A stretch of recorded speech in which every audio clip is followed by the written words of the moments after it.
Kiwis love a thirst. Like Finn, we're making waves. Generate. Switch online today.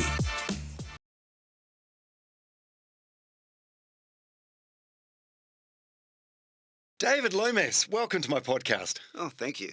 Yeah, you're my running companion. Oh, yeah, I didn't realise this until we researched, but yeah, you still run. Yeah, I run, well, I try and run most days, yeah, and when I run, I listen to you. Oh, actually? Yeah, podcast. Well, I always listen to podcasts or things like that, and I've listened to, all mainly your sports ones, but listen to Julie Christie. What an opening! What an opening! Oh, this is unbelievable. Well, we're off to a great. Well, this is really humbling.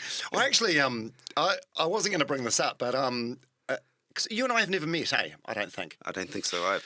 I was in New World last week, and you were in the self-serve next to me, and I was told about this, and you were too scared to talk to me. Yeah. I was like, "Is that David Lomas? Is it not David Lomas?" And when I could positively identify you, I was like, it's now the moment to ask him to come on my podcast or not. And I let the moment go, and then the very next day, one of your publicity team messaged me asking if you'd be a guest on the podcast. Well, it's very funny because another podcast had asked me to go on it, and I just said, no, I don't like them.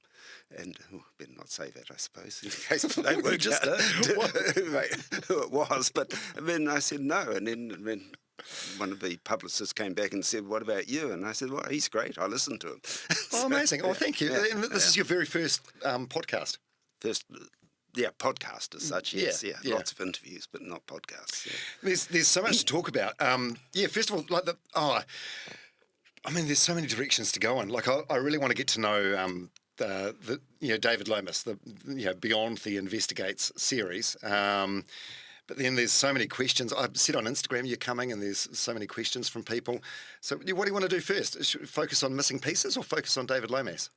You're the boss. Yeah, that's true. Well, first of all, on Instagram, one of the questions I got was, during his time in news, was Kate Hawkesby the loveliest and best newsreader he ever worked for? Did Kate send that in? Yeah, she did. And then she said, give him my love. No, she was fantastic. Amazing to work with. Just so skillful. I mean, I can't remember what it was. There was some big event on, and we were doing live, and it was just, she just carried it without him blinking an eye. Amazing. Yeah. Yeah. I've been. Is that all right, Kate? I message her like every 3 months or so to try and get her to come on the podcast. So I'll eventually wear her down. I've got a huge amount of admiration for her and Mike. Yeah, no. Yeah. So, David Lomas, your TV show, launched in 2009, 16 years ago. 8 or 9, I'm not sure. Yeah. You've done the research. So Names including Missing Pieces, Lost and Found, and David Lomas Investigates. Why is this a network thing, jumping from network to network? Do you lose the rights to the name, or? No, NZ On Air has this sort of policy that after 4 funding rounds, you need to reinvent yourself. And so each time you have to reinvent yourself, you have to change the name. So Missing Pieces was 30 minutes, and we did 2 stories and what we call a call out, asking, has anybody seen this person? And then, so that was fantastic, very short, and it was sort of, I'm looking for the dad, there's your dad, go and say hello. And that was the story. But then we went, excuse me. Then we actually went to a thing called Family Secret, which we just did for a year, which broadened it out, and we'd look for people, we'd solve mysteries. But the network, it was terrible. The network wanted to go back to just strictly family stuff, so we started Lost and Found, and that was 2 stories to the hour, and sometimes just 1 story, and it got much more complicated and involved.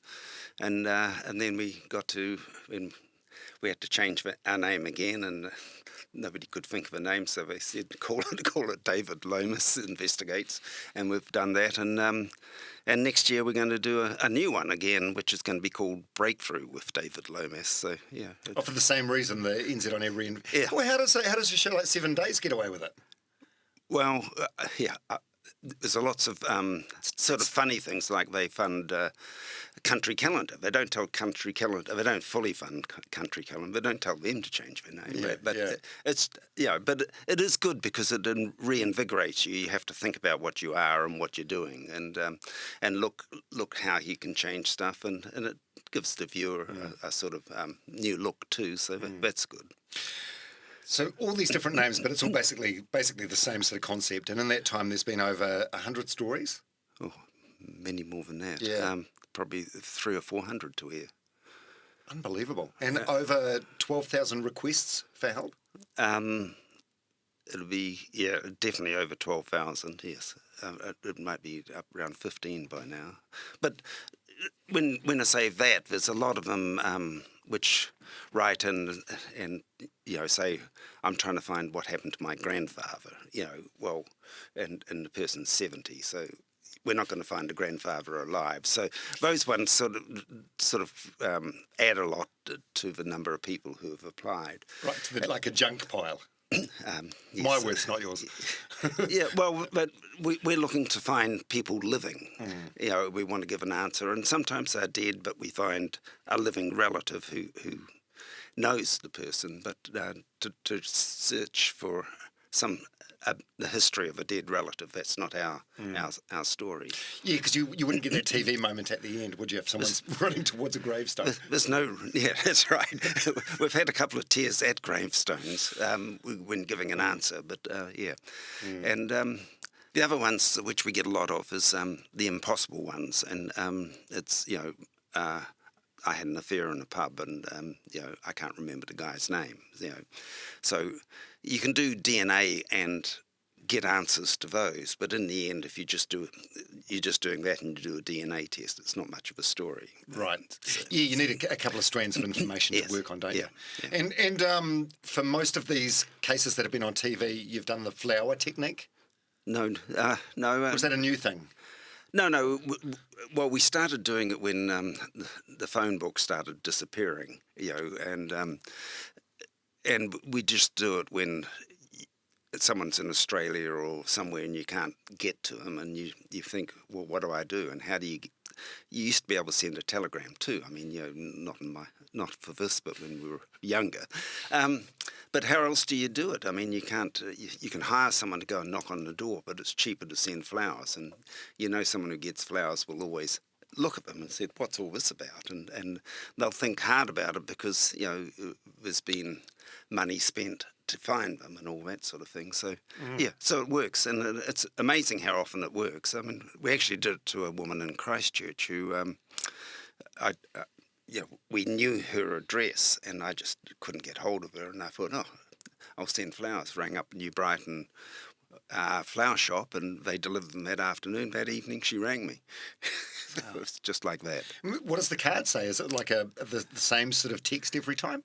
No, I'll make it up on the day. I mean, it's hi, I'm who I am and what I'm looking for. Yeah, so. Wow, it's a great little hack. It's very very effective. What's it been like for you becoming famous at this age and stage of life? Like, when were you, like mid-50s, 60, before you started having that thing where you're sitting in cafes and you can notice people looking at you? Yeah, it's just very funny. I mean, and is it enjoyable? Oh, well, I don't mind because, most people are being nice. I mean, everyone basically is nice. I mean, it's not like they're coming up and say, you played a shit game yesterday, poor All Blacks, and get abused like that. But everyone just comes up and often tell me fascinating stories about their lives, which is good.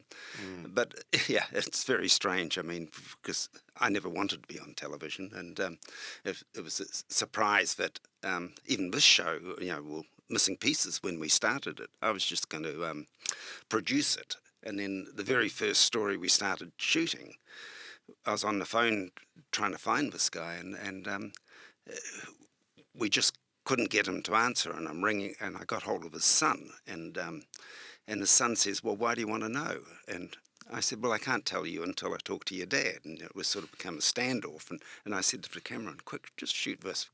We'll never know if we'll need it."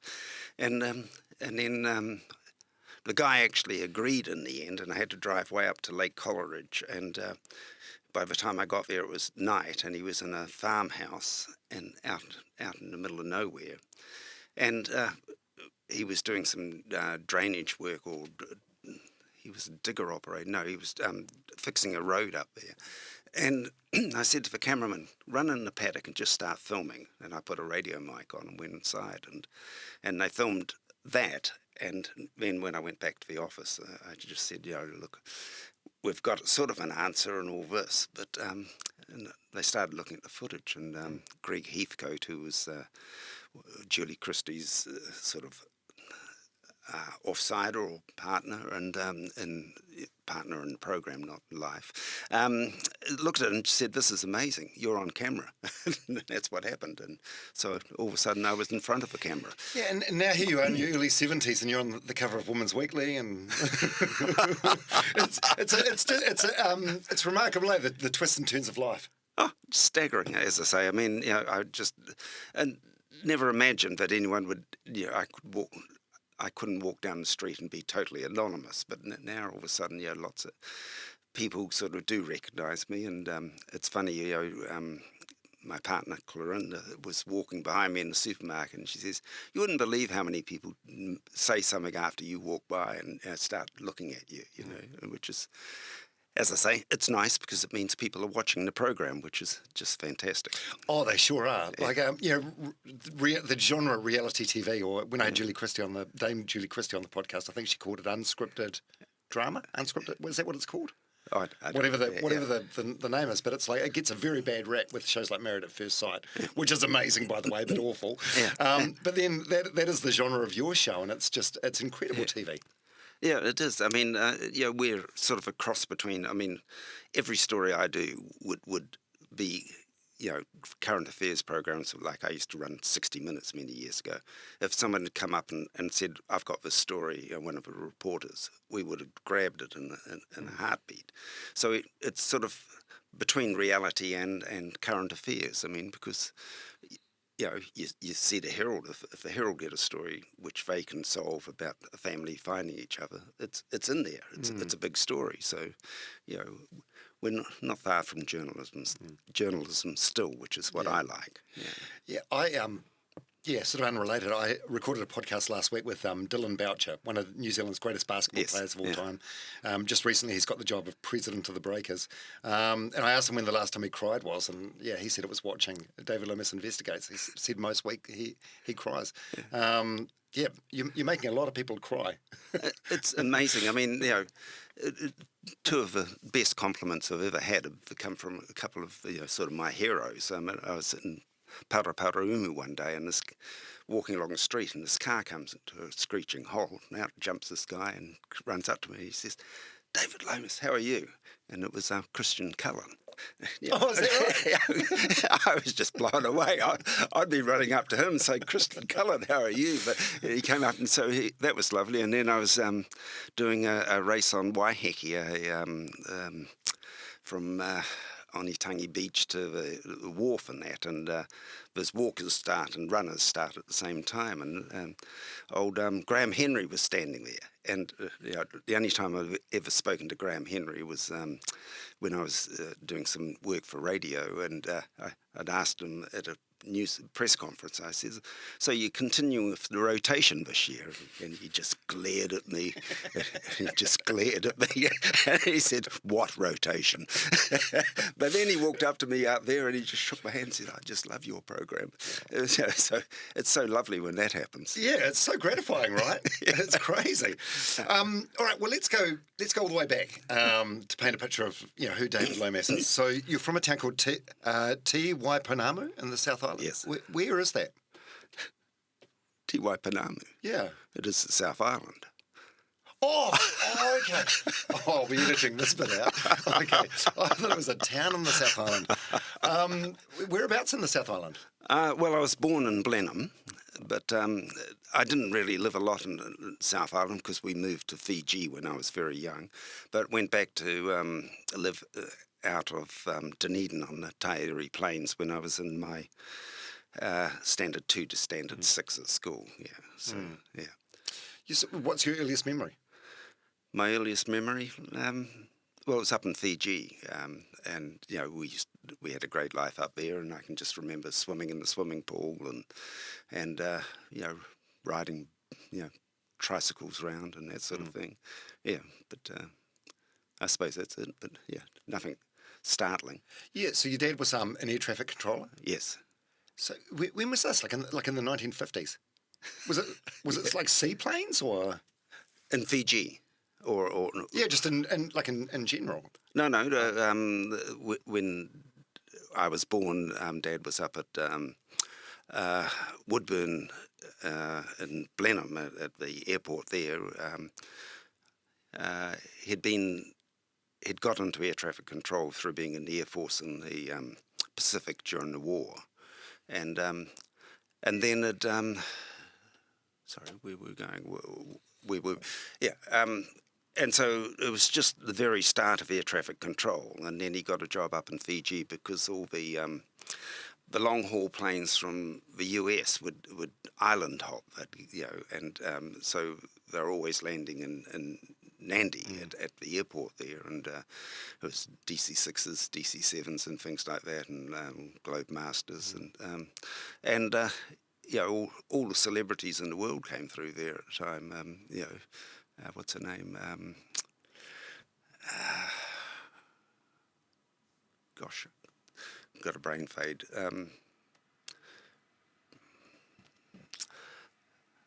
Can't think of her name. In Blenheim. Are we still talking Blenheim? No, Fiji. this is in Nandi. Oh, yeah, right. yeah. Breakfast at Tiffany's. Who was that actor? Oh, Audrey Hepburn. Yeah, Audrey Hepburn came through there. Wow. Yeah. And I remember, as everyone at the airport was in a buzz because she was going to get off the plane. So, the mums were all down there looking, and you had the Lord Mountbatten and things like that wandering through. But yeah, it was a fascinating time. and now look at you, it's come the full circle. Now you are maybe New Zealand's most frequent flyer.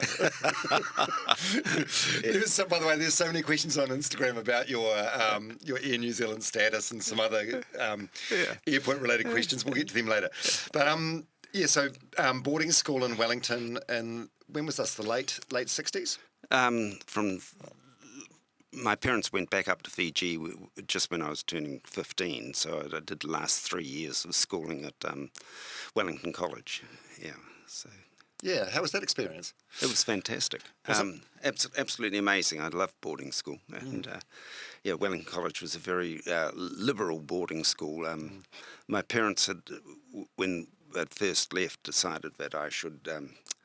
We actually private boarded in the fifth form, and then in the sixth form I went to boarding school, and they'd decided I should go down to Christchurch, where a lot of mum's relatives were, and sent me to St. Bede's, and I just hated it. And but I'd met all these guys up in Fiji during school holidays, and most of them were going to Wellington College. So I said to Dad, "Can you get me out of here?"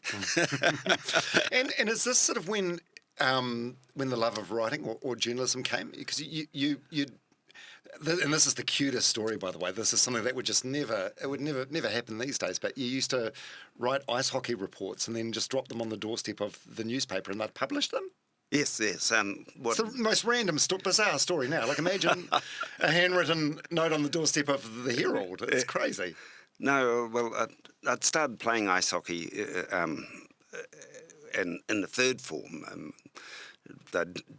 I lived out in Miramar Way, and there's an ice skating rink out there in those days, and there'd been a bit of publicity about it, and my brother, who was Peter, who was also a journalist and already a journalist, he'd written a story about this recruitment campaign, and he said, "Go down and see what it's like." So my brother and I and 2 or 3 mates went down there, and we were told we can skate whenever we wanted to and all that sort of thing, and so we started playing hockey, and Peter used to get someone to do reports for the talk to him about it and for the Dominion. And I thought, well, no one's doing it for the Evening Post, so I just started writing them. And I'd slip them, there's a little thing. But sports, in those days, a lot of people dropped off sports results through this little cubby. Like an after-hours slot or something. Letterbox, okay. Yeah. And I started doing it, and I never put my name on it or anything like that. But they just published them, and then as I say, I was at school one day, and I was that year I was still at St. Pat's College, and the rector there calls me out, and when you get called out at assembly, you think you're in trouble, and he handed me an envelope, and it was a cheque for, I don't know, about 12 shillings or something. I mean, was that $1.20? So I don't know what it was, but it was it wasn't a big amount. But in those days, it was good enough, and one hell of a pleasant shock. How did they track you down? I think they must have asked someone must have asked at the ice hockey thing, and who's doing this, and the guys there knew I was doing it, so I suspect that's how Harry found out. But and I don't know why he sent it to school, because if he'd worked out who I was, he probably knew who my brother was. But they sent it to school. And so, did you do that because you loved? Why didn't you put your name on it? And were they?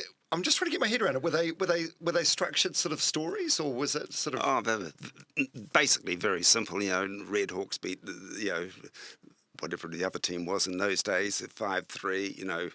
I was trying to think of the guys who played with Win van der Meer. Stopped 3, made brilliant stops or something like that. Oh, so it was just like facts and information. But it was just a little story, about 5 or 6 parts probably. Yeah. But and is that sort of where the love of writing or journalism came? Is that where you thought, I could make a career out of this? Well, later I started doing more stuff, and then Peter said, "Why don't you come and start doing some weekend work on the Dominion?" And Alex Vasey, who was sports editor of Dominion, said, "Yeah, we'll give him a job." And so I started writing at the weekends for the Dom, or the Sunday Star Times, as it went out then. And so I sort of stopped playing Saturday sports and started, covering sport, and it just grew from there. It was never a conscious decision to become a journalist at that stage, but as soon as I was doing it, I just knew that's what I was going to do. So what else did you think you wanted to do? Oh, because I'd been raised Catholic for a while, I always used to put down priest, because when they asked you what you want to be, and forest ranger. Forest ranger? Well, because I loved being in the outdoors, but you just had no idea when you're 14 or 15, but from about 15 onwards, I always knew it was going to be journalism. Yeah, that seems like a very, I don't know, even like flamboyant occupation at that point. Yeah. This is a long time ago. Well, journalism was, print journalism was absolute king then. Radio didn't exist. Television really didn't exist. It had started, but you didn't see it as really serious journalism. It was black and white and slow and always a day behind. So it was a great place to get into, and it's just it's the most amazing job. It's the grandstand on the world. You sit there and you're right in the front row. Yeah. So it's crazy. Just the change you've seen in the media landscape, over your decades. Yeah, it's nuts. Like a lot of the papers you worked for, they don't even exist anymore. No, I was trying to think of this one that I've worked for that still exists. Dominion kind of does. Well, now they're going to change it to the Post only. And Auckland Star, that's no longer there. The Wanganui Chronicle, is that still a... The Chron's still going. Is it? Yeah. Yeah, how long were you in Wanganui for? Oh, only about a year. When I finished... I went to varsity because I couldn't left school, and I was going to be a journalist, but I just wanted to enjoy life for a little while. I went up and started playing rugby again, and still played ice hockey up here, and just had a great couple of years at varsity. And then I thought I'd better get a job, so I went and did the journalism course at AIT or ATI as it was back then, and that was 6 months. And at the end, the Herald offered me a job, the Star offered me a job, but the Wanganui Chronicle was always also looking for someone, and I thought, no, I'm going to go there, because there I'd be someone, because there's only 3 or 4 journalists, whereas in the Herald and the Star you'd probably writing up the shipping notes and taking the weather on Queen Street. So I went there, and then I was there for about a year, and then a chap called Armin Lindenberg, who I'd worked with on the Dominion, was up covering the athletics meeting where I think John Walker was running, but anyway, it was one of those classic mile events at Cook's Garden. And he saw me there and he said, "Lomas, what are you doing here?" And I said, "I'm working on the Chronicle." And he said, "No, you're not. You're coming to the Dominion." So about 3 weeks later, I was back on the Dominion there, and it just, world just kept going on. Yeah, what did life look like for a journalist back then? Well, you weren't getting wealthy, that was for sure. But it was just an exciting job. I mean, where else do you go? And every day is just something different. And you can be jumping on a plane and flying to the West Coast to a little one-seater, one engine plane down the coast. When a boat's upturned and there's people stuck inside, you can be flying up to a train crash at Wairau, and fires out at murder scenes, interviewing famous people. I mean, how good for a person in their early 20s. Yeah, and you covered some big stories in your time, like the Erebus disaster. Well, Erebus was really funny because it was just a really quiet night at work, and there'd been a little fire on Brooklyn Hill, and I'd just got in the car and driven up there to see what it was like, and then I heard that the Air New Zealand flight was overdue, so I shot back to work and we started working, and I had a mate, John Barnhill, who was very good at police radios, so I rang him up and I said, can you get McMurdo radio? And he fiddled round and he got it. And so back at the office I had the McMurdo radio on. John had his phone next to the radio and I had the phone next to me, and we were just sitting there listening, and they were searching. And then it must have been just after midnight, they said, we've located wreckage on the backside of Erebus. There appears to be no survivors. And that just came across, and it was an amazing night because the Dominion was going cold press that night, so they'd put an early deadline on. And I got this big break, which we knew it had crashed, where it crashed, and that there appeared to be no survivors, and I had a recording of it. And the presses were running, and you love that idea of running down, stop the presses. Literally. Well, I did run down and yell out, stop the presses. Didn't yell that out, but the editor of the day said, "No, we can't. We're doing we're stuck." And the printer, the main printer there at the time, a guy called Russell Gray, I had the script, the story there, and he came out, "David," and I gave it to him, and he just disappeared. They did a new plate, stopped the press and shoved it on, and all of a sudden we have that story. I mean, no one else in New Zealand broke that for probably 2 or 3 hours, which was 2:33 in the morning or something. But all the other papers could stop their presses and do it, but it was just Dominion was on that changeover between hot type and cold. So it was an amazing night. And Mr. Asia, maybe New Zealand's most infamous drug trafficker. Did you know Terry Clark? No. No. You were just involved in the story somehow. I was in Wellington. I was doing a lot of police work in Wellington, and when it started breaking, the Star broke it up in Auckland, and but the Dominion sent me over to Sydney to sort of start investigating and trying to find out what was going on, because the scene had been largely there, and so I sort of did a lot of work on it, but I couldn't say at that stage that I broke anything major. I mean, I had new information in different parts, but my lucky break on that one came when I was asked to do the documentary on it. So, even that's crazy, the thought of like a journalist being sent over to Australia to look into it. Like now it's just sort of press releases from the police really that you're rewriting, isn't it? Oh yeah, and that was incredible because that was, what was that, early 80s or Yeah. something like that. I went to King's Cross and and just doing a bit of colour stuff there. You walk into King's Cross and you went into the public toilets around there, and there were syringes lying in the urinal really, and it was really seedy and make sure I get the right name.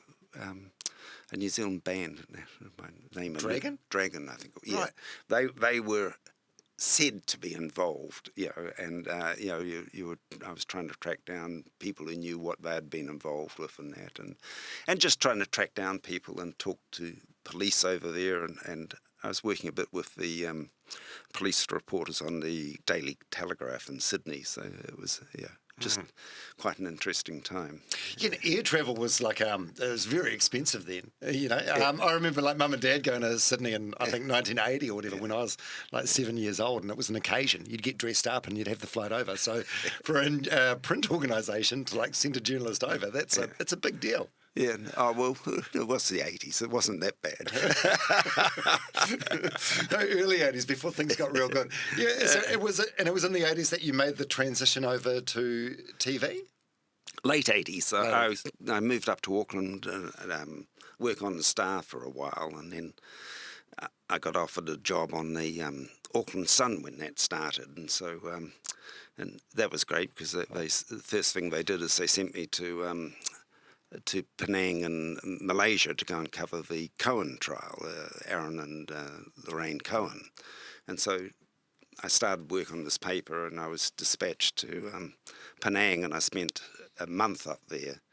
And then I hadn't seen the paper I was working for until I got back to New Zealand. But I was writing all these stories from up there, and that was incredible, covering a trial where someone was up to be, Hung, they could have been hung, and these Aaron and Lorraine, each day they were marched into court, and we as journalists we were always there trying to talk to them as they came in, and in court they were just sitting in front of us, and we'd chat away a bit, and Lorraine's ex-husband Danny was up there, and he was always Aaron's father, and was giving helping them, bringing in food and things like that, and but for those two, I mean, what an experience! I mean, a terrifying event.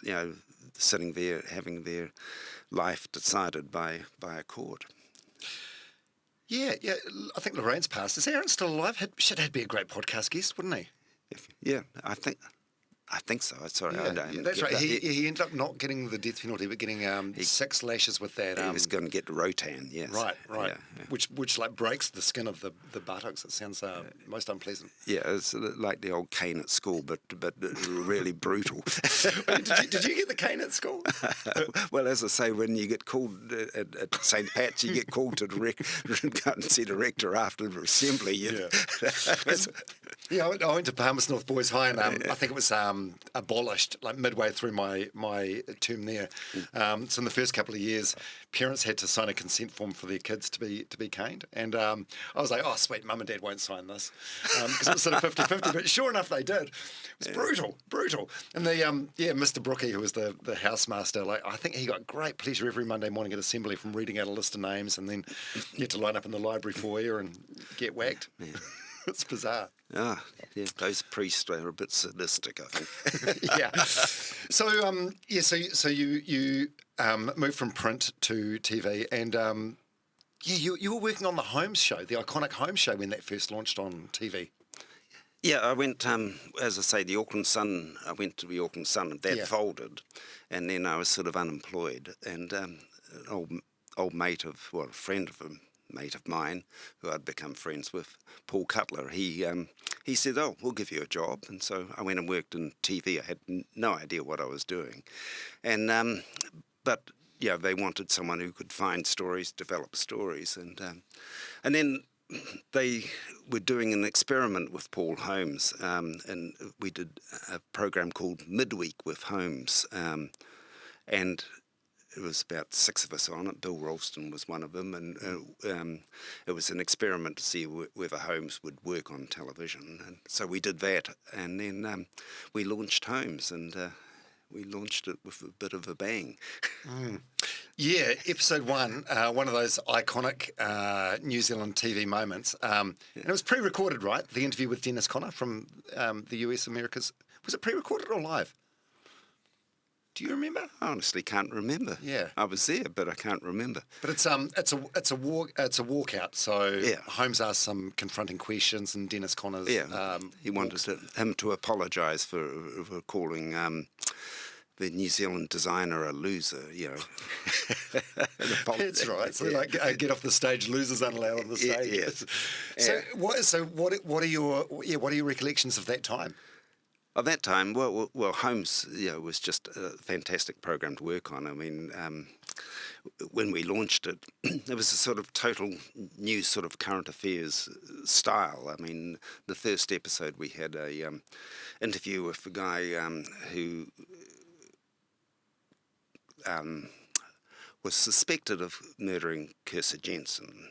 And, I'd got that interview, and that was, sensational enough. And then we did a story on a woman in Napier who had 39 cats, and her neighbours were getting upset, so we were doing a story on that. And then we had, of course, Dennis Conner to top it all off. And when it all happened, I mean, it was just fantastic. But the next day, there was sort of a big split in the newsroom. There was those who all thought that it was an outrageous show and it was awful, and how dare all this happen, and this tabloid television. And then the Holmes crew we were sitting in another area all thinking, well, are we going to survive? Is this going to be good? And of course, there was a lot of controversy over it, but it just boomed. And then we just kept doing things, and Paul was an amazing chap to work with. Did you work with him? No, I met him a few times. I had some drinks with him at radio awards and stuff. I was a huge fan, massive fan of Sir Paul Holmes. But I love hearing stories about him. Did he ever blow his stack at you? He must have told you off once or twice. Oh, not really, but we created this Uncle Arthur thing, and I got the job of taking him out. We wanted to get him out in the field, and our name in the office for him was sort of Uncle Arthur, and so he was always this goofy guy who goes out. And the first thing we got him to do was Kelly Everton, the very good tennis player, was in town, and so we arranged for him to do an interview with Kelly, but we decided that we'd get Paul dressed up in white tennis gear and baggy pants and all that, and stand on the court and try and hit a serve when Kelly put it down. And poor old Holmes, he's flopping all over the place. But it was just, that was the creation of that Uncle Arthur sort of idea of him, which he did for years and years afterwards. And it was just a really vibrant time. I mean, we did everyone on the program just did amazing stories. We sort of there hadn't been anything like it in New Zealand television, and it probably hasn't been anything like it since either. Yeah, because during that time he became like proper famous, like probably the most famous man in New Zealand, I guess. Like he was, the ratings were increasing on ZB, and he was doing this evening show. There were when his marriage broke up, there was paparazzi outside his house. It was like one of the most recognisable men in New Zealand, and probably highest paid as well. Did he change over that time, or? No, he was incredible. I mean, I'd go out with him quite a lot on, doing shoots with him when he was talking to people and things like that. And he was just an incredibly able to relate to just about anyone, and gang guys would come up to him and talk to him, and he'd just chat away. He was, the common touch they call it, I think. Yeah, he was, really good at that. Yeah, and but he was really stretching himself. He was doing the morning show, as you say. He'd come into work, we'd do a morning meeting with him. He'd go home and have a sleep for a couple of hours, come back and prep for the evening show. And then, he's up again. That finished at, 7:30 or whatever it was. And then a slight debrief and find out what was going on. Then he'd go home and up at 3 a.m. to do his morning show. I mean, he was, pushing it. Yeah, I had Sir John Key on the podcast, and he told a story about Holmes. He said he was at a restaurant in Parnell one Friday or Saturday night with Brona, and Holmes was there with a group of friends, and they called him over for a drink, so he had a drink with them. And then he was like, "No, I've got to." Holmes was ordering another bottle, and John was like, "I got to go because we're interviewing tomorrow on Q&A or whatever it was." So he went home for a sleep, and then Holmes ordered another bottle, and then the next morning, he said Holmes seemed a little bit dusty, but then as soon as the cameras were on, just sharp as a tack. Yeah. No, that was him. He had an incredible stamina for a chap who really didn't have stamina. Yeah, amazing. Oh, and you were involved in the helicopter crash. Yes, yeah. So this was 1989. 89, yeah. Middle of June, or end of June, actually. Yeah. Do you want to? Are you okay to talk about it? Yeah, there's no. So what happened? It was you, Paul Holmes. Well, there was a chap, Rana Waitai, who was a police commander, inspector in Wellington, who was an old mate of mine. And he'd just been promoted to become the first Māori district commander for the East Coast. And they were going to have a formal welcome for him at the Tiki Marae right up the top there.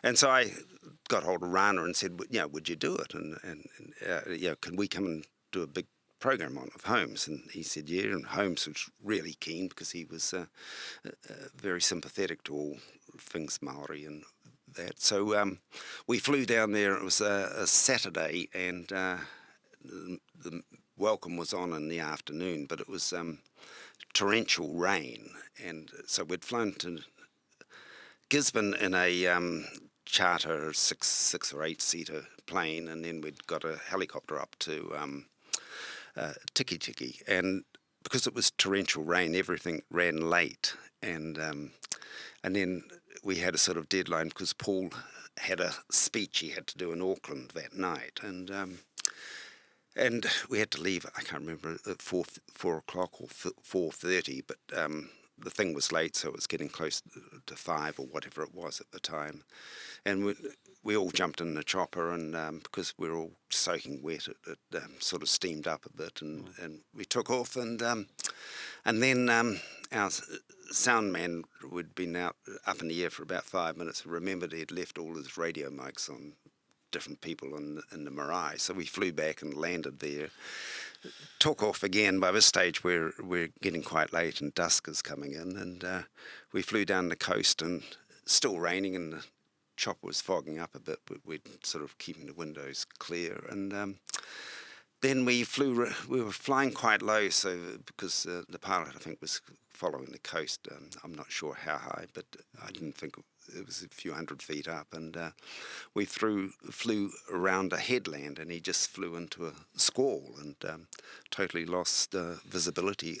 I suspect that's what we were told, and you hear that noise in a chopper when its blades are slowing up or something. Is that and just that, and then the next minute we're upside down in the water, and it was what the hell's happening here? So. Yeah, is that terrifying at the time, or does it happen so quick you just sort of bewildered? I had absolutely no idea. It was flying, thud, thud, thud, and then you're upside down in the water. I cannot actually remember the crash, and it was just all so fast. And I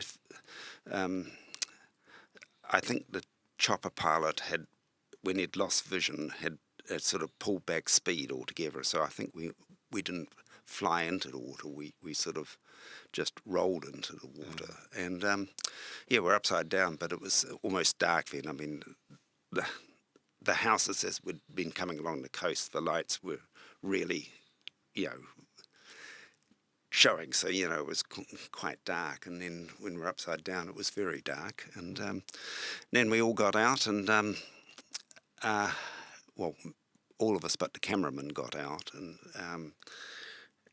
we got out, and we were looking around, where is Joe? And then we realised he wasn't there, so I dived in and looked for him in the upside down chopper, and I grabbed him, felt his leg, and that must have shocked him into action, because he jumped out and, "Who was holding me down?" or something like that when he got up. Yes. And then we sort of just gathered in the water, and the pilot had got the emergency locator beacon out, but that was like a brick, genuinely like a brick. And we were sort of holding it, well, I was holding it at that stage, and we were talking about it, and I said, "Well, what's the use of this? It's by this stage about 6:30 or something, and off the east coast of New Zealand. What plane's ever going to fly across here? Who's even going to know for a long while that we're missing?" And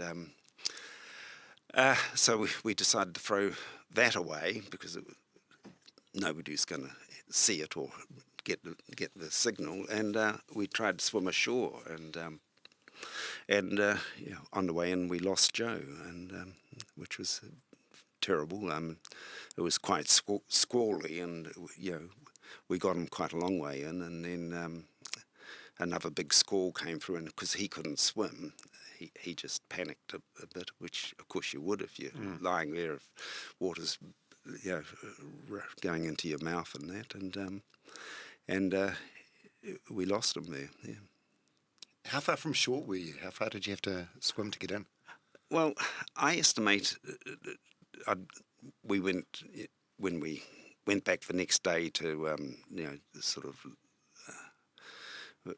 bit of a search, and not for a search, but just to give the searchers a bit of an idea what had happened. I thought it was probably about 700, 800 metres out, but I don't know for sure. I mean, there's no way of knowing. It took us probably 45, 50 minutes to get ashore, but I mean, most of us were in quite heavy and big coats, and that I stripped down to my shirt and took my pants off and shoes off, and that. Holmes took his jacket, big coat off, but he, for some unknown reason, he kept his shoes on. And maybe they were expensive.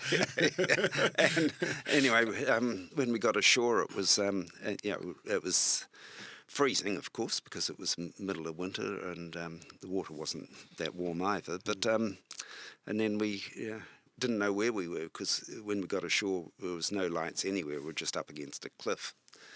And so we sort of climbed up a bank, and I could feel there was a flat area, and I could feel it was a path or a track. And we all got up there, and we said which way to go, and the decision was to go left, because people had seen lights on the left just around when we were out swimming in. There'd been lights on the left, so we went that way and got to a farmhouse, and all of a sudden raised the alert that we'd crashed. Yeah, that must have been bizarre for the people in the farmhouse. Paul Holmes, one of the most recognisable New Zealanders, on the doorstep in this dishevelled sort of state. Well, we knocked on the door. I'm standing there in my undies, basically.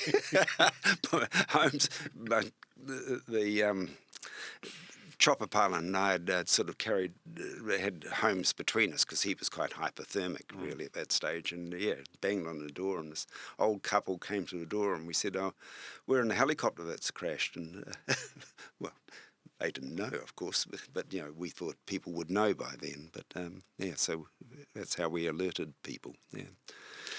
Oh, and you had to strip Holmes off and get him in a bath? Yes, well, yes, I can say I've taken stripped Paul Holmes, yes. And one of many, if the stories are to be believed. That's a really traumatic thing to go through. Yeah, like how do you process that? Like this is 30, 35 years ago, so there's a lot more awareness now about PTSD and mental health and triggering situations. But did you have any counselling or therapy or anything after that, or?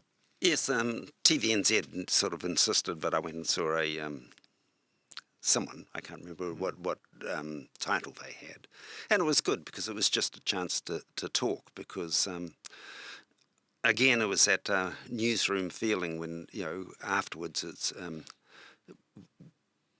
why did we do that? Why did we get ourselves into that situation? And and TVNZ changed its protocols quite a bit after that. That everyone had to go do underwater evacuation training, that the helicopter, going way back, the helicopter had no life jackets in it.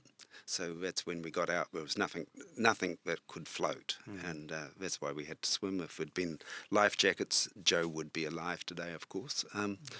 And why did we fly in that weather? You know, who had made those decisions? And so it was quite intimidating back in the office because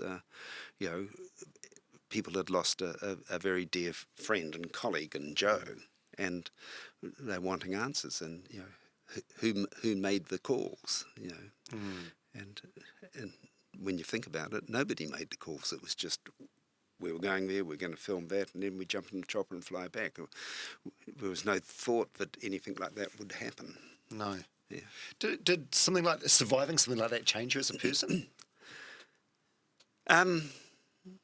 Yeah, made me a slightly rash decision. A few months later, I got married slightly on a whim. Well, was it one of those moments where it's like, life's too short, I got to... Well, it was because I was single and sort of just going out with different women for a while, and then I met a lady who I really enjoyed her company, and we just decided within 3 months of that crash, and it was sort of somewhere in there I'd probably thought, I've got to sort my life out because I've been given this second chance, but the marriage didn't last, but I got a wonderful daughter, so but yeah, you make that decision, but yes, you're always very grateful that you're still alive, because when you hear about other helicopter crashes and things like that, and you just think, why did I survive, and why did we survive that one? So. Yeah, very lucky. So the marriage, how long did the marriage last? For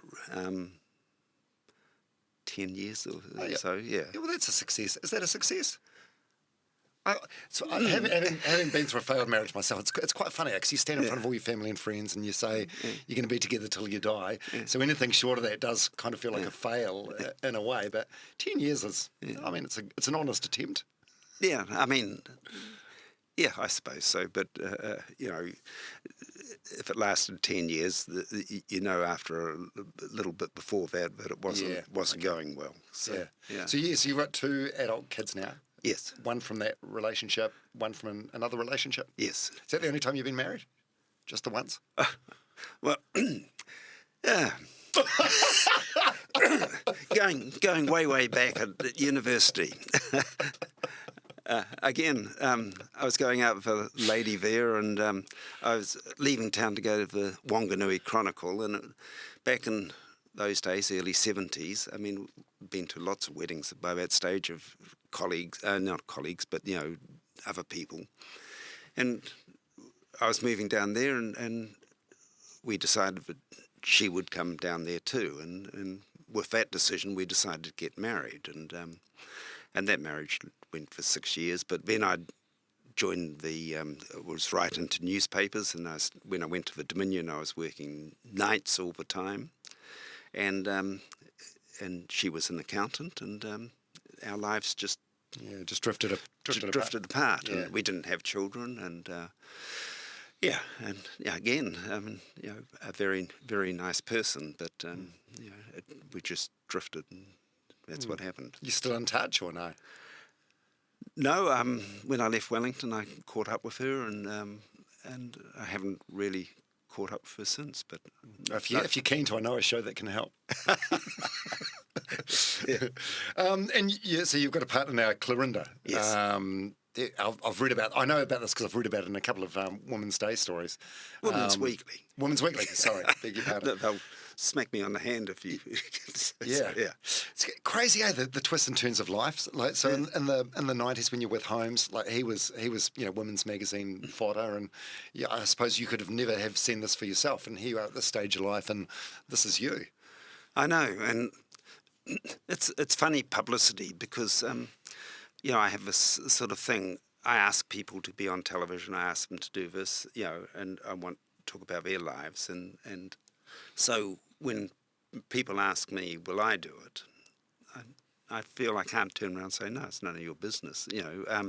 I put myself out there, so you feel you have an obligation to, respect that other people want to know a little bit about you too. Yeah, although this podcast, by the way, it's not a stitch up or anything. So if there's anything I ask and you want to say none of your business, you just say none of your business. Oh, can we go back? We can edit anything out. So far, there's nothing I'd edit out apart from a couple of dumb things I've said. But you've been the perfect guest. God, we've been going for almost an hour and we haven't even started talking about missing pieces yet. Oh my goodness! Are you on a time frame or anything, or are you okay? Should I say yes? No, I'd like to keep you a bit longer if we may. Okay. Yeah, so how would we'll get to missing pieces soon because there's so much to talk about with that. So you're 71 now? 72. Yeah. You're looking great, by the way. So you do ocean swims and you run. Yeah, I not in your league well, I don't know if I was ever in your league, but I try and run about 50k a week if I can, or 40 to 50, and I try and swim. Or during summer, I swim every day, if not twice some days, and So I've become. I'm 52 now. In the last maybe 5 years, I've become obsessed with like aging role models. Yeah. So I look to see someone in their 70s that's still active and still working and still mentally and physically fit, and I find it incredibly inspiring. So you want to, what were you like when you were my age? Were you incredibly active and fit then? Yeah. I started running. I got to about 30 and I was smoking and working in Dominion, working nights, going to the pub down to Britannia every night at 7 for a beer, and then you're smoking, and then you're staying up all night because you're socialising after you finish work and going home at 4 or 5 in the morning. And all of a sudden I realised that's who I was. And I decided, well, I was still playing a little bit of ice hockey then and a bit of badminton, but I wasn't really doing any real sport, so I took up running, and I sort of got into marathons and multi-sport and that sort of stuff, and I just kept running, and I've never stopped. Yes, that's the physical picture. And what about the mental side of things? How have you kept yourself mentally sharp? Well, running helps you amazingly. Yeah. When I go, sorry, I've got this croak in my throat. Running, does help you amazingly. You go out and that's your time, your think time. And I find, exercise is that time. You can relax and thing. But the job's very vibrant. I mean, it keeps your mind going too. It's you're always thinking about how you can do things, what you have to do. So. Yes. How many weeks of the year are you away? Are you away quite a lot? Yeah, it's hard to sort of judge it because in New Zealand we do, you're away for 2 days, but you're only one night or that. But I just got back from a trip now, which is one of the longer trips I've ever done, which was almost 5 weeks. And that was, it's funny, I used to nap on this trip and I kept a track of what I'd done and travelled. And I did 53,000 kilometres flying, 70 hours of actual flying. I mean, it's that's quite hard work, and it's really draining, and especially with all the air cons and that, you just, this is probably why I've got the croaky throat, because all the air cons, they really hurt you. Yeah. All right, let's talk about missing pieces for a bit. Also, a lot of people want to know on Instagram about the boat shed. Yeah. So is the boat shed yours? I wish it was. Does the TV production company rent it from? Yeah. Right. It was Julie and Greg and Mike Malloy, the people who ran Touchdown Iworks. They owned a boat shed down in a thing, and when we first started Missing Pieces, Missing Pieces, we just filmed in an office, a mad sort of scene. But then when we moved on to Lost and Found, we started using the boat shed, and we used Julie's one. And then they decided to sell it, but they'd had a big party at another boat shed, and with the one which we use now, and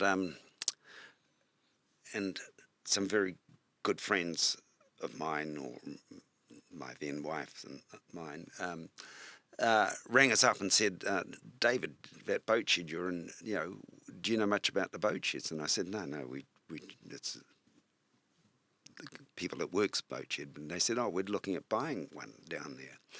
And I said, "Oh, yeah, well, they're fantastic." And they told them which one. And I said, "Oh, that's an amazing boat shed," because, as I say, we'd been to work had hired it for a party.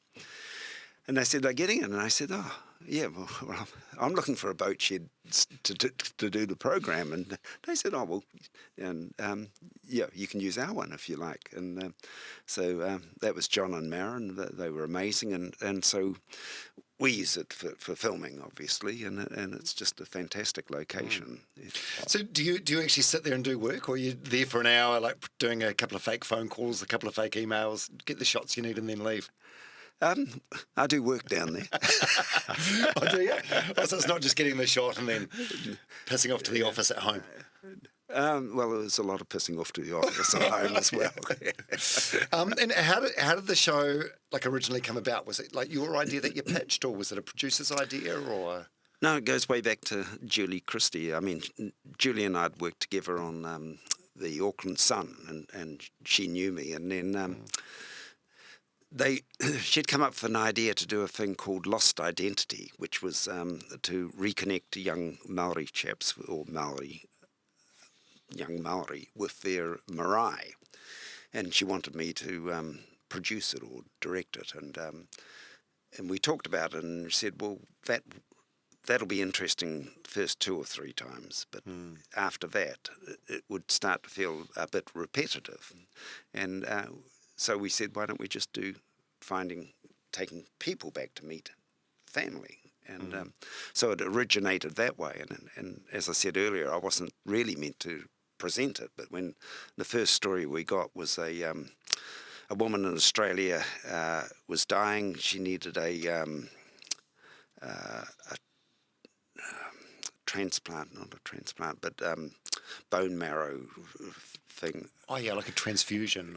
Yeah, and so she was trying to find her biological father, and so we did this, frantic search, because it was sort of life and death, and that's when I was trying to ring the guy in the farmhouse, and he was saying his son wouldn't give us the phone number, and so that was the first story, and that's how I ended up on television. And who was the original host going to be?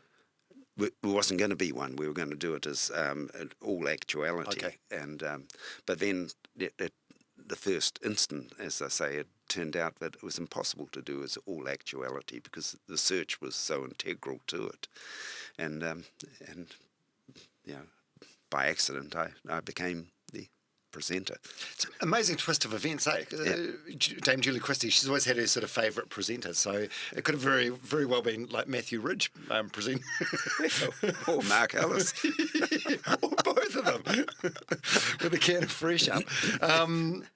How has the show evolved over time? In terms of, I think, technology has come a long way in the time since the show started. Landlines were a thing at the beginning, and they're not now.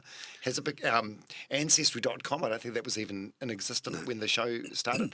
Has this made it seismically easier, or is it just different? When we look back at Missing Pieces, it was relatively easy finding stories and finding people. You'd get on the phone and you'd ring up, and if that person didn't know, they'd tell you someone else, and you'd get on the phone and get there, because we were doing almost all New Zealand, Australia stories, and everyone still had a phone, 20 odd years ago or 18 years ago. And with Lost and Found, it started getting more complicated, and as I say, the phones, the landlines started disappearing, but also we were looking for stories where there was a bit of travel and searching and adventure, and so we started looking for more complicated stories, and we've just progressed doing more and more complicated as we can, and DNA was fascinating when it came along, that we could do DNA tests and get in, but then in the end, if a DNA test is the way you solve it, it's not much of a story. I mean, but you can use DNA as a conduit to an amazing story, which is what we did on the very first show of David Lomas Investigates, when we were trying to solve the mystery of a baby left in a phone box in 1960 in Palmerston North. And we tracked down, by doing a DNA test, we worked out who the biological mother was, but it was a confusing test because it seemed that both the father and mother were somehow intertwined. And with that story, we were able to, we worked out who the parents were, and then, but the real story is, why did they leave a baby in the phone box? And then tracking down that story made it absolutely amazing, because it was I don't know, did you ever see it? It was a story about a couple. It was an uncle and his niece. They'd got together, which is not an incestuous relationship. It's a legal relationship. But back in the 60s, they had no idea of that, and they thought what they'd done was illegal. And so they'd taken the baby to the phone box, left it sitting in the phone box, sat in the car around the corner and watched until someone found it. So, and that had been a mystery the police had tried to solve. Quite a few journalists over the years had tried to solve. And, so that was an amazing story. So that's what we're trying to do now. Much more complicated stuff. Well, how did you guys manage to solve that when so many others had tried and failed over the years? Well, as I say, DNA. Okay, but the DNA was we found through the DNA, we found the son, because both the parents had died, and he didn't know anything about the story. All he knew, all we got was he was a match, and then we had to work backwards and find what the story was of his parents. And even he was raised by them, but he always thought his father was his uncle, because his parents kept up the pretense of living in separate rooms, even when they were raising him. I'm going to have to look for this episode. Being from Palmerston North, I'm not overly surprised. What's the process when someone writes in? There must be like some sort of filters or some sort of check boxes. Yes, well, we read them at work, and you just look at them and you just think, does that work? Does that work? And then we sort of come up with a little list of, or constant changing list, and we ring people up and find out more information and try and find out how solvable it is. Is the story, does it have the legs to make a really good story? And so it's a massive process of elimination. Yeah, because that's the thing. It's not a community service, is it? It's like creating television ultimately at the end of the day. Yeah. So while for the people that agree to be involved, it's like a service for them. It's the ultimate goal is to entertain a wider audience. It is. But the people who get involved, they get an amazing deal. I mean, not only do we find their family, we take them to meet them. That's part of the program. The program pays for their journey, and so everyone gets a good deal in a way. Yeah, and at what stage do you become involved? Like, are you deep in investigation, or are you mainly talent? No, I mean, I love the research part of it, but as the program's got more complicated in my life, has too. So I don't get to quite do as much research as I like doing, because you're so busy filming and putting the program together afterwards. But yes, so it's a funny old team. It's basically all old people. Boomers, boomers working technology hard. Yeah, that's right. Well, the television's pretty much a young people's industry. Like reality type television, and when the team walks in, the average age of the office goes boom. How big is the team? Most of the time, well, there's a cameraman there's 2 or 3 cameramen who work with us. They're all guys who I've known for 20 or 30 years. There's a couple of researchers, depending on what we're doing. They're both in their 70s, and Wow. and like me. So, and then when we get into editing the program, there's a post producer who's normally a very experienced person, and then there's two, depending on how many episodes we're doing at a time, 2 or 3 people cutting the stories. Are there many people that just don't want to be found?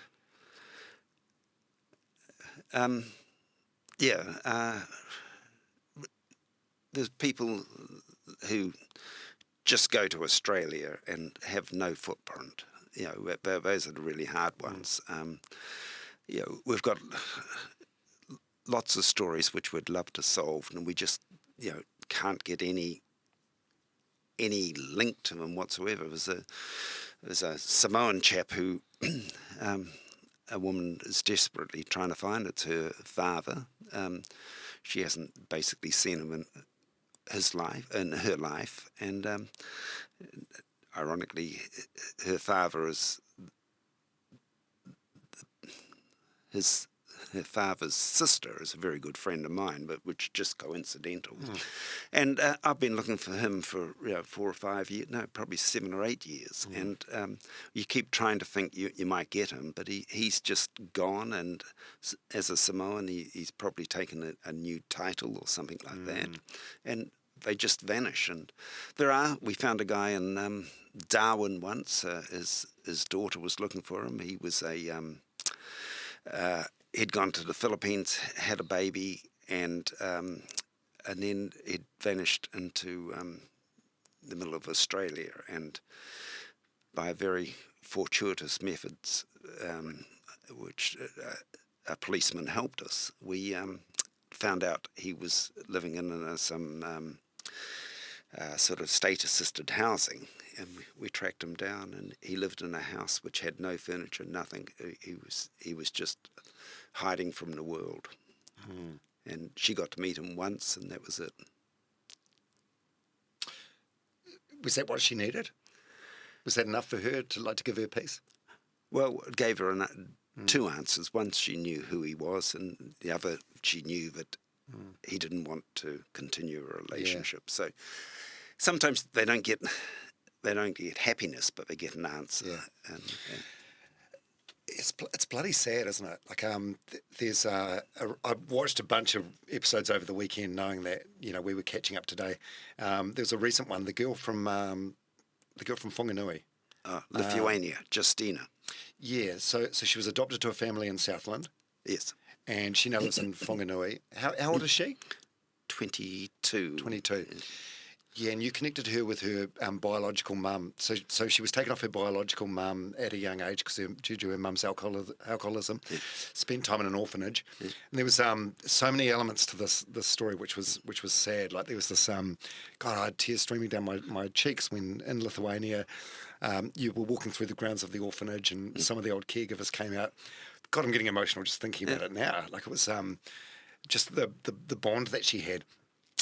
Then she was reconnected with her mum, and her mum's clearly in a different place now, and that bond, the nature versus nurture thing was so strong. So that was wonderful. And then it just made me feel, after the show finished, it just made me feel incredibly sad for the adoptive parents in Southland as well. I know, they'd done a wonderful thing, taking Justina and her sister in, and And, as you say, nature and nurture. And Justina's nature wasn't the same as the people who were nurturing her, and there'd been a bust-up between them.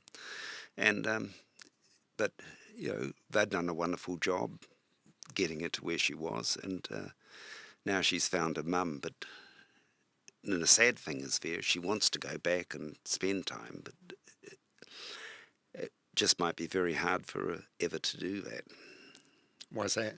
Well, one, she has to earn the money and get there, and two, if she gets there, she has to have something which she can do, and it's just sometimes not as real. It's not as simple as you hope it will be. But these poor people in Southland though, like you could tell that they've done everything they could, and all they want is for her to be happy. It's emotional stuff. How do you hold it together? Are you just a grizzly old journalist and you don't get emotional about anything? No, but that moment, and you talked about it at the orphanage, that just caught us all by surprise. We'd filmed her a little bit just wandering the grounds, and we were sort of starting to get some cutaways, as we call them, and then all of a sudden there was this scream, and I had my cell phone. I just jumped it out.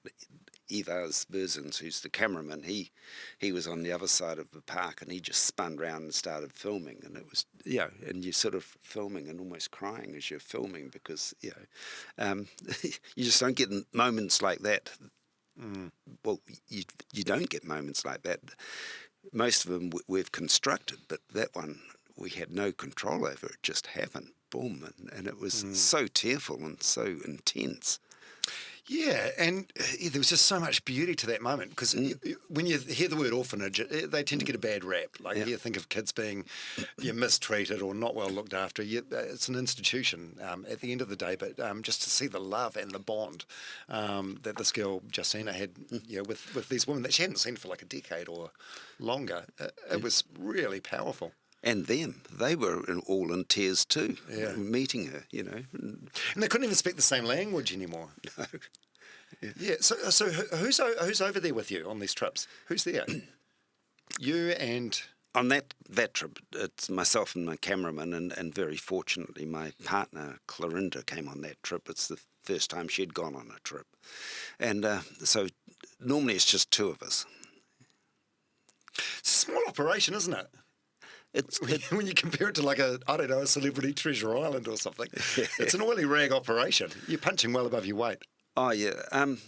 But I keep it small. I mean, other productions turn up with 3 or 4 people, and I just find that it loses connection with the people you're travelling with. I mean, like when there's 2 of us go and we take, the person who's seeking their family, we're a little team of 3. And we go out to dinner together and we do it. But if you get into a group of 4 production people, all of a sudden, the bond disappears. And also when you go to people's homes, I mean, I wouldn't want 4 people tramping into my home to film a TV program, but 2 people, especially 2 old people, it's not so bad. Right, right. Oh, okay. So if you have less equipment, like the less big lights and intimidating cameras, okay. And it just makes people much more relaxed, and it's great. Yeah, and behind the scenes, what's your involvement like with the seeker, the person that's seeking their family? Are you like a counsellor and support person, or do you try and keep a sort of degree of separation, or? No, we're especially in a case like Justina's, and I don't know if you saw the episode last night. The guy we took to Greece. You really try and look after them. I mean, not you're taking them on a very emotional journey, and you can't take them there and leave them on their own. You have to try and keep a bond with them and make sure they're okay, and talk to them about what's happening, and you just can't take people on their own and abandon them and emotionally when they're there. So And that's the good thing about the people who work on the program. Everyone is of the same mindset. You know, we try and look after the people we're taking on that journey, and also the people we find. You know, What does the reunion day look like? Is it a long day?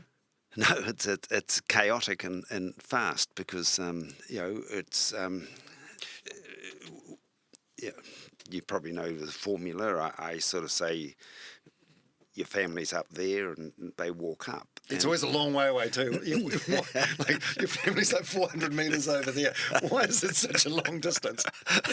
Did you get all the shots you need? Yes, well, basically because we're trying to film the people watching and the people coming there. So I often wave goodbye to the person and then I run round the corner and get the iPhone up and try and film the people waiting, so you get their reaction, and you need to give a bit of time, and it just gives more opportunity for, you know, a little bit more emotion, and then when that happens, it's sort of chaos with the actual reunion, and then, you know, we've tried very quickly refilm parts just because we can't get all the angles, but you know, they normally are slightly wider shots, so or over the shoulder shots, so it just gives us editing points. Yeah, but because the moment itself, it has to be a one take wonder, doesn't it?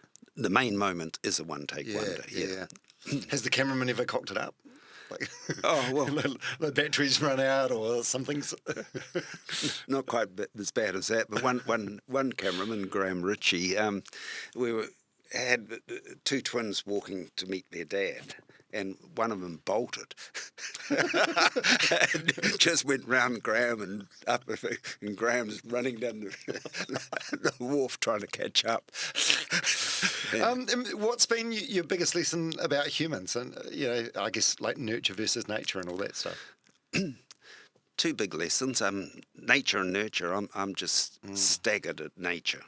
I mean, how much nature plays a big part. I mean, you know, I've seen people walk up and meet each other, and you know, they'll do a very unusual body movement, like you won't see it on a podcast, but someone goes like that, and two people went like that, you know, dad and daughter, and that's not natural, but they just did it, and they've never met each other.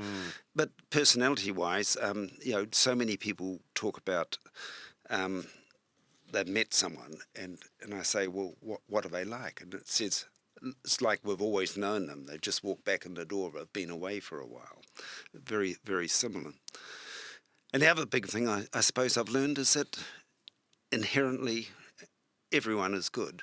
You know, gang members come up to us and tell me their story, and I've had done big stories with both fairly high people who've been fairly high up and done some sometimes quite bad crimes in both Black Power and Mongrel Mob. I haven't really dealt with some of the other gangs, but not because we haven't. They just haven't appeared. But I've had a Black Power, senior Black Power guy bawling his eyes out at his father's grave over a story which we were doing.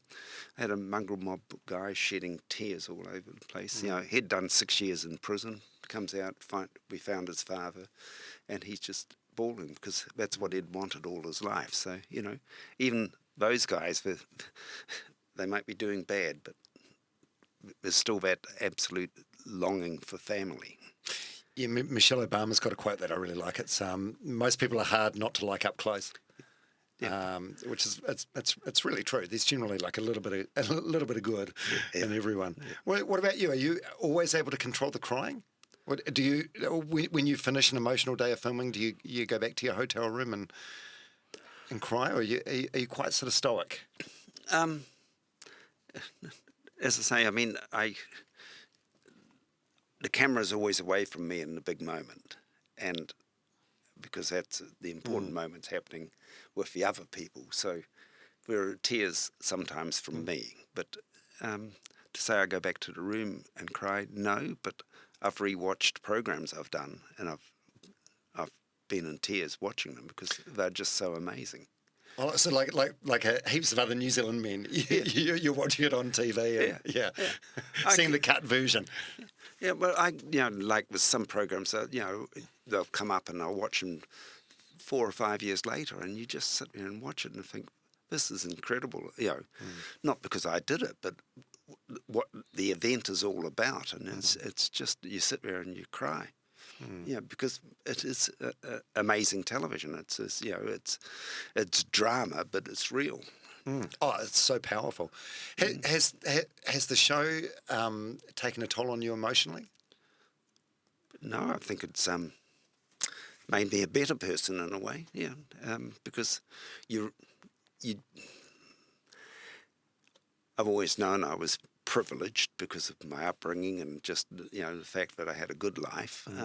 But when you realise how much better off you are than so many people, and you just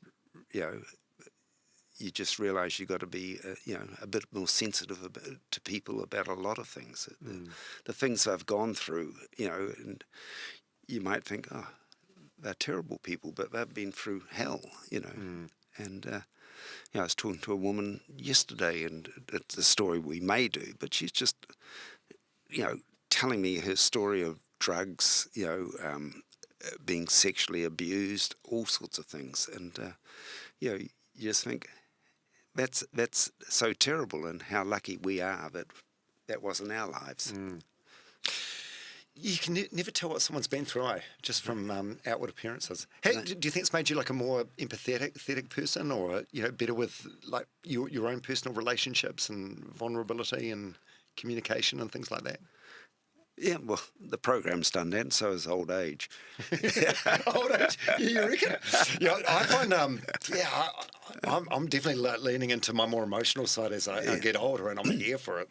Yeah, I'm not mad about it at all. Yeah. Yeah.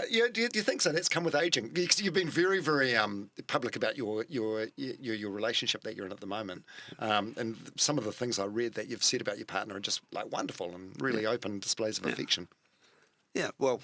I work on a program where I expect everyone else to, as I say, tell the truth, and it's just true. I mean, I'm just very happy. I mean, my life is just a very lucky one at the moment. I mean, I got a great job, I got a great partner, and I'm healthy. So it's just so good. I mean, something to smile about, isn't it? Yeah, absolutely. Well, someone actually, I've got these Instagram questions. Yeah, someone asked, does he smile in real life? I've seen a lot of teeth today. You're a very happy guy. Is it almost like a character that you're portraying in the show? And you know what I mean? Hey, you don't really smile or laugh in the show, do you? Is it just not the environment? Just a little bit, but I'm very much my persona on TV is that I'm the conduit, and I'm not the star. I mean, I don't know if you've watched. There's a British program where a couple of people are adoptees, and they do a very similar program, and they're there holding the person and gushing and saying, I'm crying with you and all this, and I want the story to be about the people. I mean, there's a heck of a lot of me in it, but it's telling the journey. It's not about my emotions, how I feel. Though we do have, comments about, I'm worried this is going to happen and things like that. But the program is about those people. Someone wants to know if you've kept in touch with any of the people from the show. A heck of a lot. I mean, it's hard to keep up with them all, but I mean, I mean, lots and lots of them. Lots of them are on my Facebook page. People ring me up every now and again out of the blue and just have a chat. I mean, it's great, and it's a bond you create, isn't it? Well, you've gone through a pretty amazing event with some of the people, and you know so much about their lives that it's hard to just walk away and say they don't exist anymore. Yeah. Now to the airpoints question. So many people are curious about the airpoints. So you must be on elite. Yes. How many banked years have you got? I don't know. Enough to last you the rest of your life? No, it's only 5 or 6 or something like that. 6. Yeah. Wow. But But yeah, I don't sit in the front of the plane. You don't fly business? No. Bullshit. Why not? Well, it's a New Zealand government-funded program. I mean, you can't go and spend a fortune there.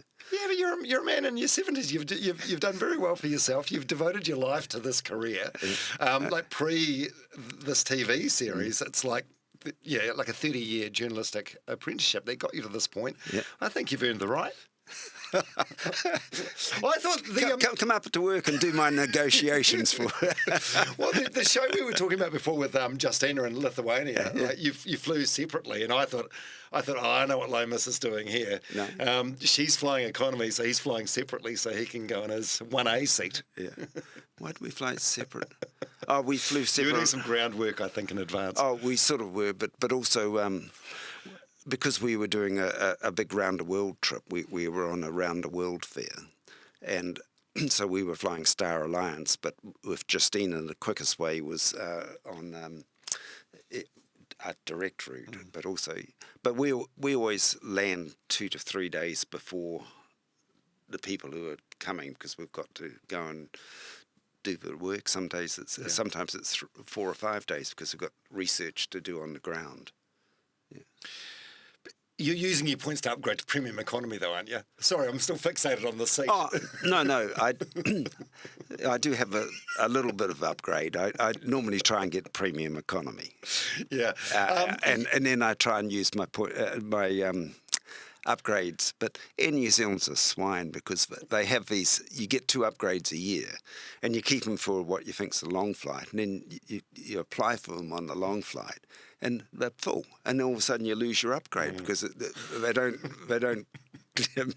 carry over to the next year. So it's a scam, isn't it? It's a scam. I haven't done much travel the last couple of years. I've just I went from elite to gold and then down to silver. Silver, you get nothing. I can't even get to the lounge anymore. It's terrible. You must be a very good packer when you travel. Like, you generally do the show in black. Yeah. Do you just have carry-on, or do you have check-in luggage? Oh no, I have check-in, but the black's just for continuity. I mean, okay. If you got a red shirt on one day and a blue shirt the next, and you think, I want to use a bit of that red shirt day on the other day, and you can't because you're in different clothes. Yeah. Oh, that makes sense. Yeah. Someone wants to know, how do I help my mum find her father with no information on him? Yeah, what's the minimum information someone needs to track down a... Well, no information. It's a DNA test. There's nothing else really you can do.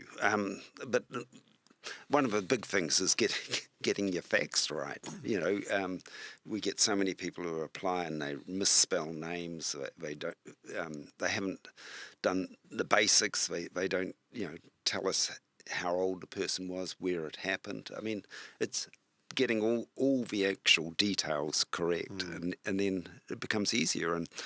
And if it's a New Zealand thing, the thing normally is to go backwards or sideways, to try and find someone. So if you're trying to find, say, an uncle, you go sideways and you find out, he might have had sisters or something like that. You try and find them, or you find someone who might have known him, or go backwards and try and find out who the grandparents were, and work that way. So, it's not going straight at them. Yeah, right. Yeah. Is there a story that still sits in the back of your mind that you weren't able to solve? Well, as I say, the one about the Samoan chap, I'd love to solve that one. There's lots of them. I mean, there's just trying to think which one's a good example. But yeah, like Justina's one, which I put off for basically 5 years because I said she was too young when she was 17. Trying to find her mum was great because it just... She was a little nagger. She'd ring up and I'd ring her. For 5 years we'd kept in contact, and then finally I thought, right, you're old enough now. I'll give it a crack. Shit, that's powerful, eh? Like you don't see something like that on TV, but like you've had a real significant impact in her life and made a real difference to her life. I hope so. Yeah. I hope it. it does her good, and What's given her some answers, and yeah. And she still has really good contact with her mum, even though they can't speak the language. But Google Translate does a lot. What's the bleakest / scariest place he's travelled to? You're not really going to scary places, like Well, it depends what you call scary. Yeah, Like I've just been in South Africa, and people say don't go into a squatter village. Well, we went for a walk around the squatter village. Most people, as I say, are good. I mean, there's probably some bad people in that squatter village, but most people were good. And you just got to be careful walking around there, not because you're worried about danger, but being just that terrible white voyeuristic tourist. Scary places. I don't know if there are places which are meant to be scary, and they probably are. But like I went to Sierra Leone, which actually turned out to be an amazing place. Where else? I'm trying to think.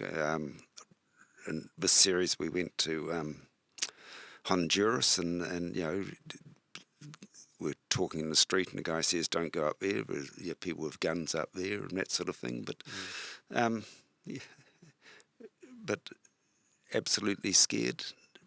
Probably not. I mean, no, it's like you can. I mean, even here in Auckland, you can find trouble if you're looking for it, yes. and you can generally avoid trouble and keep yourself safe in most situations, can't you?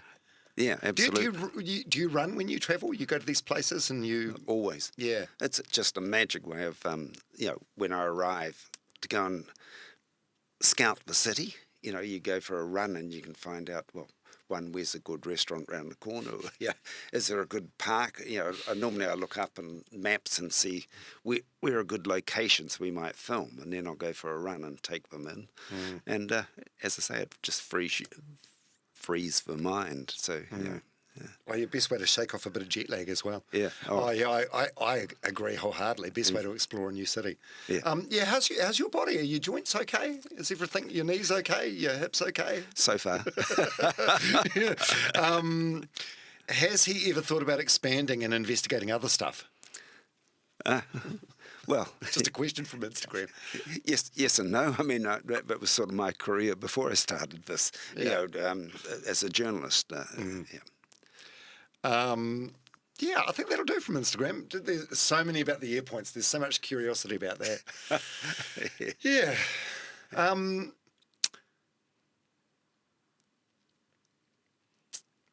Do you want to do we'll end up with some personal questions, eh? Some more personal questions? Oh, I thought we'd done those. Yeah. But go ahead. Oh, no, there's more. So, you're in your early 70s now. Biggest adversity you've been through in your life, you reckon? Would it be the helicopter crash? No one gets to the luxurious position of being, I'd say my age, but even, you've got a couple of decades on me without going through some sort of crunchy stuff. Well, the helicopter crash in a one sense, but, relationship things, even if it's a good thing you get out of them, they're still difficult to go through. Yeah, I'd agree. It's sad, eh? And it never gets any easier. Will you get married again? Have you had this discussion? No, we haven't. But and it's a funny thing. I don't hang anything too much on marriage anymore. I mean, a relationship is really good. You just know it, and I don't know if I need a tag on it. Yeah. Your partner, she's been married previously? Yes, but she'd been separated for quite a few years, What would you say your best and worst habits are?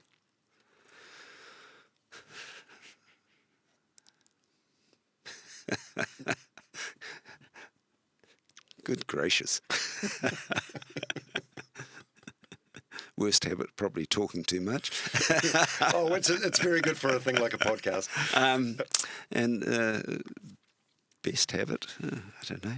Hopefully I'm being nice to people, but, I bark at a few people a few times. So. Yeah. Have you got softer around the edges as you get older? I think we all do, eh? Oh, absolutely. Yeah.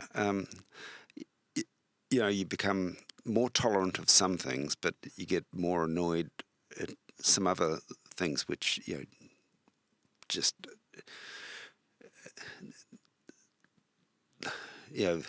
everyone talks about the what do you call it? The entitled people, the sense of entitlement these days, and the idea, my politics are very left, and I get intolerant of the very right, and to heck with everyone else. They haven't earned their money.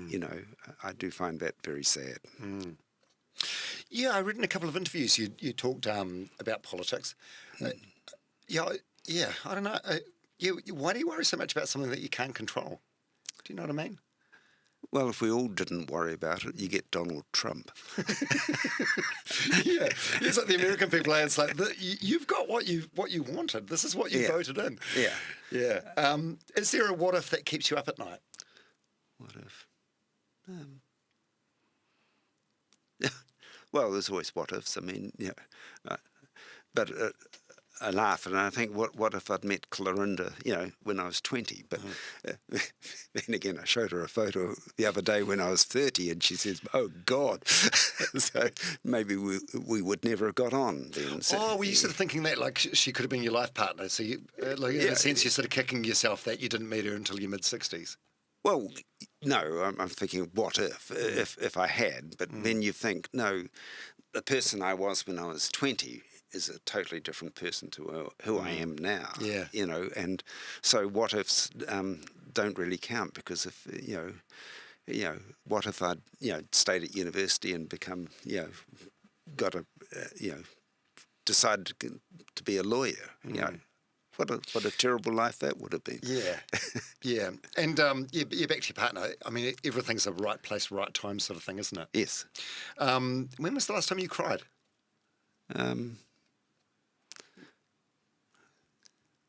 Probably about 2 or 3 days ago, when I watched one of the episodes we're doing, and I just thought that's pretty magic.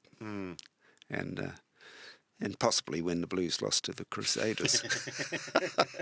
Oh, hell of a game though, wasn't it? Oh my God, that James O'Connor kick right on the full time. The Blues were 20 points better than them, but they lost. Oh, if you're that much into the Blues, you must be used to losing by now, right?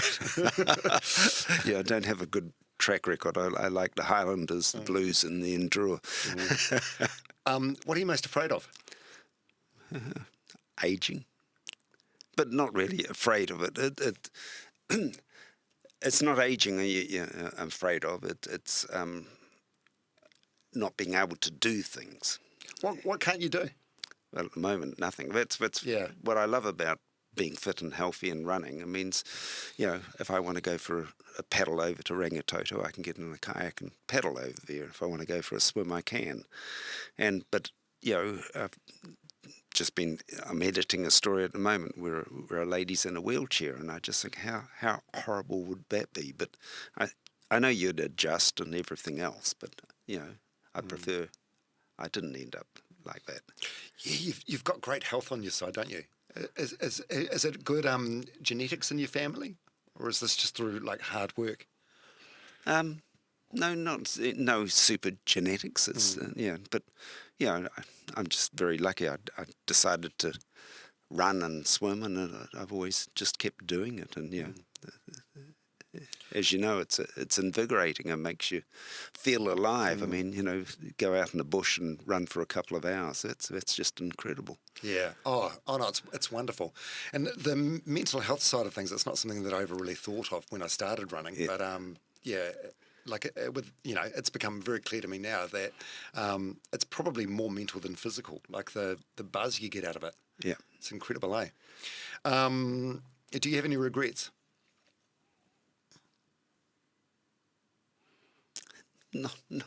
Not any super regrets. Nothing major. I mean, you always regret some decisions you made, but that's life. Yeah. Nothing which I'd think, oh God, I wish I'd done that. Yeah. What a great way to be. Biggest flaws. Oh, You're gracious. hating this, eh? I can tell. I didn't. Yeah. Yeah. I don't know. Lack of tolerance. Yeah, yeah. But I don't know if I'd. But, yeah. What about future goals? Future goals? Well, Yeah. just to keep healthy, really. Keep healthy and happy. Yeah.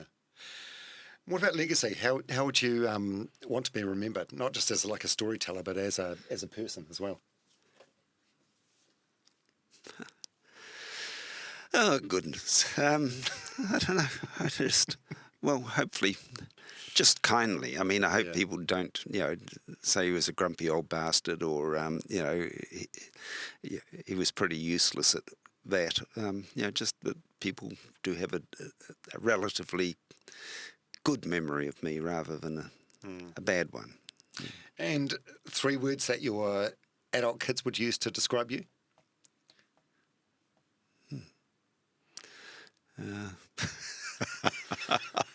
Depends on what mood they're in. Oh, I know. Well, hopefully decent, caring, and nice. But I don't know. I mean, but I don't know. Oh, the great words. You have to text them and ask them. See if they match up. Let me know. And last one, David Lomas. Are you proud of yourself? Yeah, I suppose so. I mean, That's such a funny answer. Michael Galvin, Chris Warner on Shortland Street. Yeah. I had him on the podcast, and I asked him that question, and he was like, "Well, I'm not ashamed of myself." Yeah. Yeah.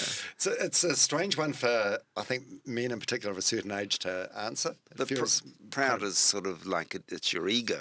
Am I pleased with who I've become? At the moment, I think I am. Yeah, but to say proud, that sort of, takes you sort of praising yourself in a way. Yeah, but you look back on your life and career, it's been pretty bloody awesome, right? As I say, I've had a hell of a lucky life. Yeah. I mean, it's just, so many great jobs, so many great opportunities, so many great trips, and lots of good people in it. Mm. But you're old enough to know that you sort of create your own luck to a degree. Well, that's what I say about working in journalism and that. You do create your own luck. I mean, when you're doing stories, hard work, when you solve something, hopefully it's through hard work, not just luck. Yeah, and the luck is from hard work. Mm. Hey, well, this has been really enjoyable today. You got a hell of an edit to do. Really? I tend to. When I go to edit, I hate the sound of my own voice, and I find what I edit is generally the times I've said or where I've said dumb things, and I get to the end of the edit and I'm full of self-loathing. So I've stopped editing. I give every single guest the right to remove anything they want taken out, but otherwise I don't really bother with it. What do you want edited out? Anything? Oh, I mean, you stand by what you say. I don't really care. I mean, in that sense, it's nothing. Hopefully, I've never said. Hopefully, I haven't said anything which is bad, and and hopefully, I haven't said anything that's stupid. No, you left that to me. Well, this has been wonderful. I've really enjoyed it. This is the first time we've met, and next time I see you in New World, I'll definitely say good day. Oh, that's great. Yeah. What about you? Has this put you off podcast for life, or has it been a cathartic experience, an enjoyable experience? Well, it was interesting because when I was asked to do this, and I sat down, I thought, what the hell is he going to ask? Because it's interesting being on the other side of an interview because but most people, you're going to do an interview and you've got a specific topic you're going to talk to them about. But when it's just life.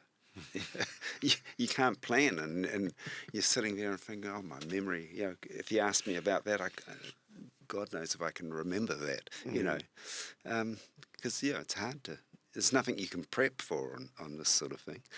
Yeah. Well, from my perspective, having done over 200 of these, I've enjoyed this immensely, and it's been wonderful to connect with you today. And I can't thank you enough for your time. I've heard you say that to everyone. Have I? No, I don't think. I genuinely do mean that. Like, if someone's going to come and give me like a couple of hours of their time, which this has been today, I'm definitely going to go out of my way to do as much research and preparation as I can, out of respect. Yeah, and I genuinely do mean that. That's it's very earnest. Yeah. Oh, it's great. Oh, well, David thank you. Lomas. Cheers. Thank you so much. Yeah.